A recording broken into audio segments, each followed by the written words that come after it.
"So," Bob said after surveying the property line, "you want an 8-foot brick wall about 100 feet long? Standard running bond? We can do that." "Sounds good, Bob," I replied, "but with a small modification. I need reinforced mounting points built into the top course every 15 feet or so." Bob scratched his head. "Mounting points? For lights? Planters?" "Not exactly," I took a breath. "For gargoyles. Stone ones. 6 of them." Bob stopped scratching.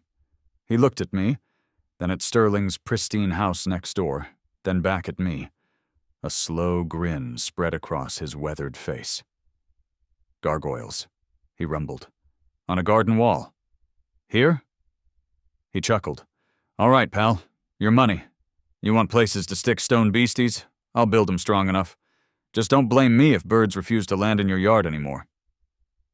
It started, as these sagas often do, with a fence. Not a great fence, I'll admit. Old Bessie, as I called her, was a chain-link job, probably installed sometime during the Carter administration. Rusted in spots? Sure. Did it sag a bit near the big oak tree? Guilty. But critically, it kept my beagle, Buster, a furry escape artist with a PhD in digging under things, securely contained in my backyard here in Pleasant Acres Estates. It also provided a necessary, if slightly transparent, barrier between my yard and the meticulously manicured domain of Mr. Sterling next door. Sterling was Sterling. A man whose lawn was greener than envy, whose hedges were trimmed with laser precision, and who considered anything less than perfect conformity a personal insult. He hated Bessie, hated her utilitarian vibe, her slight imperfections, her very chain-linkness. "Walter," he'd call over, usually while polishing his already gleaming mailbox. "That fence, it truly brings down the neighborhood aesthetic, doesn't it? Rather déclassé." I'd usually just wave vaguely and pretend Buster needed immediate belly rubs, but Sterling wasn't one to be ignored. Eventually, the dreaded cream-colored envelope arrived, nestled amongst bills and junk mail like a rattlesnake in a picnic basket. Official Pleasant Acres Estates, HOA letterhead. "Dear Mr. Green," it read, dripping with passive aggression. "Pursuant to a review by the Architectural Review Committee, ARC, and taking into consideration resident feedback. Sterling, obviously. Your rear boundary fence at 112 Maple Lane has been found non-compliant with Bylaw 21, Section B, Fencing Standards. Chain-link fencing is not an approved material for primary boundary fences. Furthermore, its current state of disrepair negatively impacts community visual harmony. Please submit a plan for the replacement of this fence with an approved style. Ref. Appendix D, Approved Fencing Styles, Options 1 through 3, within 30 days. Appendix D revealed my choices. Flimsy white vinyl picket. Buster would laugh at it. Expensive shadow box wood that required constant upkeep, or an even more expensive ornamental aluminum option that looked like it belonged around a cemetery. All capped at 6 feet. Bessie was technically 6'4" in one section where the ground dipped. The HOA meeting was a masterclass in bureaucratic stonewalling. Me, armed with pictures of Buster halfway under the neighbor's other fence, arguing for function over Sterling's preferred form. Sterling, presenting printouts of Zillow listings, claiming my chain link was single-handedly depressing regional property values.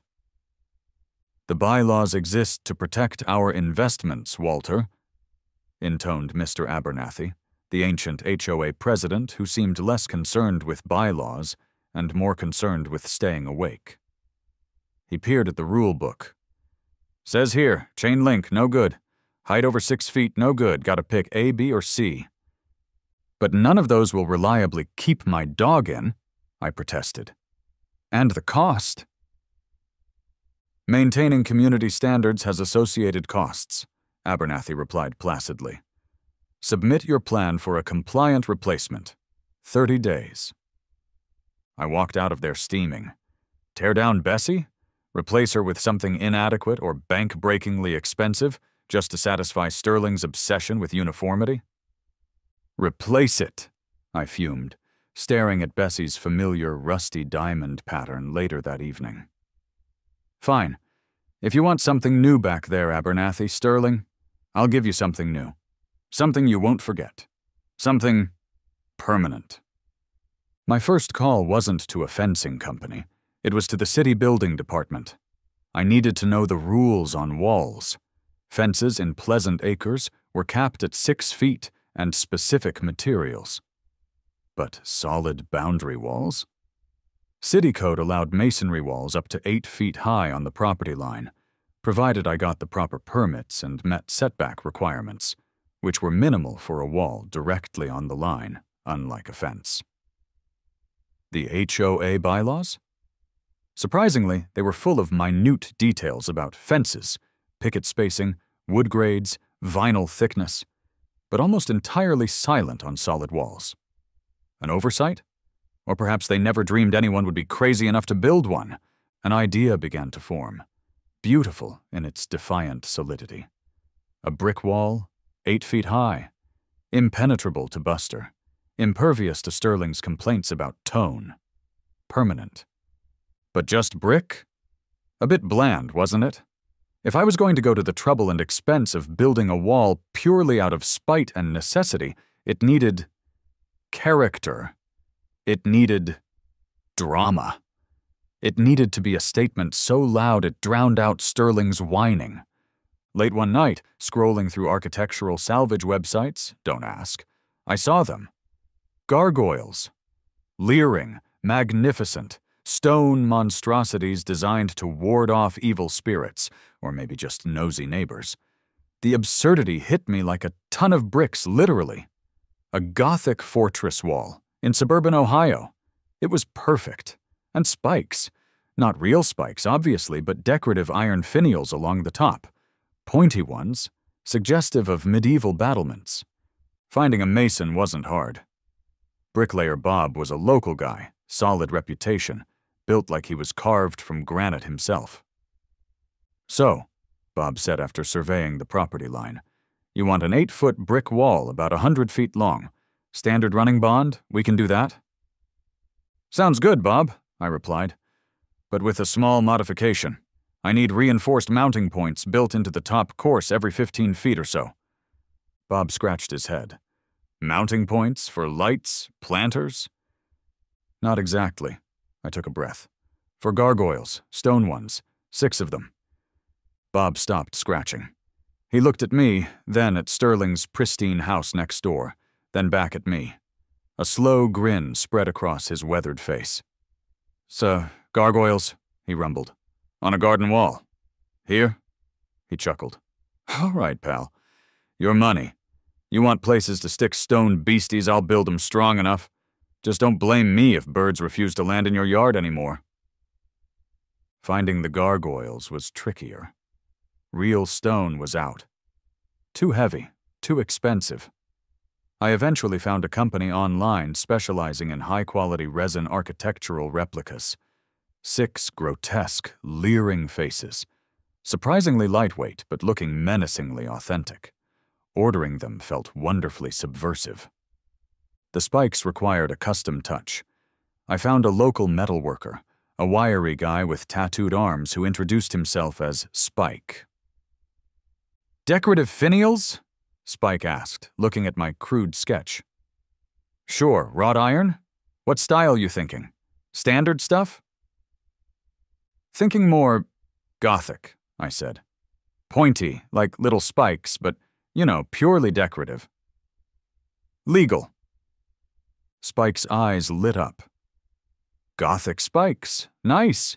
Keep the riffraff out? Or just annoy the neighbors? He grinned.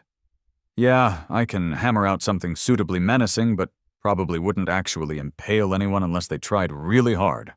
Black powder coat? Perfect. First, Bessie came down. Seeing the backyard suddenly open felt strange, exposed. But not for long. Bob and his crew arrived, and the transformation began. Footings were dug, concrete poured, passing city inspection with flying colors, much to Sterling's visible disappointment when he rushed over to query the inspector. Then came the bricks, pallet after pallet. The rhythmic thwack of trowels, the grinding hum of the mortar mixer. My backyard became a noisy, dusty construction zone for weeks. Neighbors were, understandably, curious. "Walter, goodness me!" chirped Mrs. Henderson from across the street. "Building a fortress?" "Just ensuring maximum privacy, Carol," I yelled back, "and structural integrity." Sterling watched the proceedings like a hawk circling dying prey. He'd measure the wall's height himself each evening. He complained to Bob about the mortar dust settling on his prize-winning poodles, who, frankly, yapped more than Luciano the rooster ever did in that other story. Bob, a man of infinite patience or perhaps just profound indifference, mostly ignored him. Finally, the brickwork was done. 8 feet of solid, imposing wall stretched along the property line. It already felt dramatically different, more private, more fortified. Then came Gargoyle Day. The 6 large crates arrived, causing a minor sensation on Maple Lane. Getting the surprisingly detailed resin gargoyles hoisted onto the wall without dropping them required Bob's expertise. Stan's borrowed ladder. My supportive neighbor Stan thought this whole project was the funniest thing he'd ever seen. And a fair amount of colorful language. We bolted them securely onto the reinforced points Bob had built in. 6 pairs of stony eyes now stared out over Pleasant Acres estates, looking wonderfully, terrifyingly out of place. One particularly grotesque specimen had a perfect vantage point directly into Sterling's pristine patio area. The final touch was Spike's custom ironwork. He arrived and expertly installed the pointy black finials along the top of the wall between each gargoyle. They weren't razor-sharp, but they certainly looked the part. Little Gothic exclamation points crowning my masterpiece of malicious compliance. I stepped back, Buster sniffing suspiciously at the base of the wall. It was done. An 8-foot-high, solid brick boundary wall, guarded by 6 leering gargoyles and topped with decorative spikes. In the middle of suburban Ohio. It was breathtaking. It was ludicrous. It was, I had to admit, pretty damn cool. Sterling was going to have an aneurysm. The fallout was immediate and spectacular. I think I actually heard Sterling gasp from inside his house when he first saw the completed wall. His face, when he emerged later to retrieve his newspaper, was a study in apoplectic fury. The official HOA violation notices started arriving via certified mail within 24 hours, practically smoking with indignation. Urgent violation, installation of unapproved structure, masonry wall. Even though walls weren't explicitly regulated like fences. Violation, prohibited architectural style. Medieval/Gothic/prison yard, not permitted. Violation, unapproved materials. Resin gargoyles, wrought iron spikes. Safety hazard warning. Installation of potentially dangerous elements, spikes, finials. Demand for immediate removal.